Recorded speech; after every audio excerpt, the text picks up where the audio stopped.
European Commission President Jean-Claude Juncker delivered his annual State of Union address to the European Parliament in Strasbourg on Wednesday. His speech centred on the region's burning issues: terrorism, populism and Brexit. The former Prime Minister of Luxembourg made a swipe at the approach of the far right. Let's embrace the kind of patriotism that is not directed against others, and let us decry knee-jerk nationalism, which rejects and attacks others, and seek scapegoats rather than looking for solutions that allow us to coexist better. He unveiled new plans to beef up the EU's Coast Guard, with a pledge to send 10,000 more border guards to tackle unlawful immigration by 2020.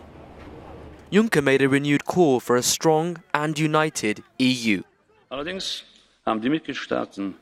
Member states don't yet have the right proportion between responsibility for their own sovereignty and the necessary solidarity amongst themselves.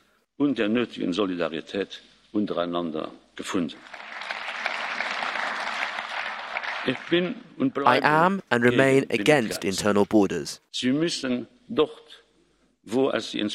Where they now exist, they must be removed.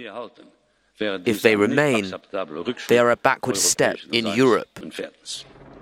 Juncker had some kind words to offer British Prime Minister Theresa May in response to her calls to reach an unprecedented Brexit deal. But he did make a clear signal that the EU would not accept London's plan to keep the UK in the single market after leaving the Union. Someone who leaves the Union cannot be in the same privileged position as a member state. If you leave the Union, you are, of course, no longer part of our single market, and certainly not only in parts of it. Juncker alluded to the annual speech being his fourth and final State of Union address. He was met with a standing ovation. A few years ago, standing in the very same spot, I told you that Europe was the love of my life. I love Europe still and shall do so forevermore.